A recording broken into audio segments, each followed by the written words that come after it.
Mickey gisado po mga ka-beautiful ginang. Mickey Tara, Mickey samahan niyo gisado. akong kumain. At paano ito lutuin? Pakita ko muna sa inyo yung harapan na habang kumakain kami, ayan ang view. Oh, ito po, pinakuluan ko na po yung Mickey. Ganyan muna ang ginagawa sa Mickey, pinakukuluan, at pagkatapos, binabanlawan, hinuhugasan ng malinis na tubig. Kaya madali lang po itong lutuin.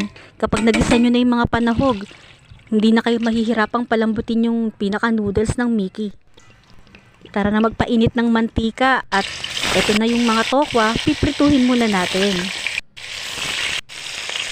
Ganyan nga po ako magsahog ng tokwa, piniprito ko muna para hindi sila magkadurog-durog kapag hinalo mo na sa pansit. At ito, malulutong na, pwede nang hanguin. At atin naman ngayong hugasan itong celery. Pwede rin kayong gumamit ng kinchay. Ayan, at hiniwa ko na rin yung mga carrots. Ganon din ang ginawa ko sa tokwa. Pati na sa repolyo, di kalakihan ang kanilang mga hiwa. At ito naman yung adobong manok na inulam namin kagabi.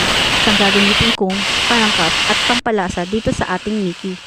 Tinanggal ko na yung mga dahon ng laurel. Hello muna sa inyo mga ka-beautiful ginang.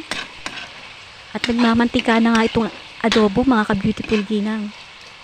Atin nang ilagay itong mga hiniwa nating gulay, celery, carrots at tokwa.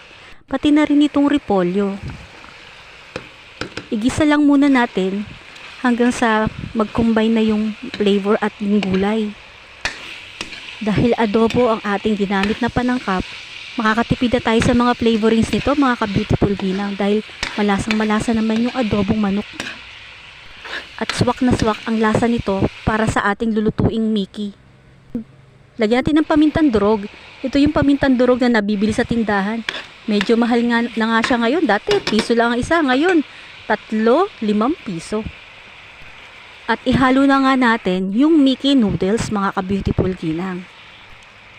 At dahil luto na nga yung Mickey, atin na lamang itong haluin ng haluin upang kumapit yung flavor ng adobo at ng gulay sa pinaka noodles. At hindi natin patatagalin mga ka-beautiful ginang. Ito na ang ating Mickey gisado. At parang may kulang. Parang kailangan natin ng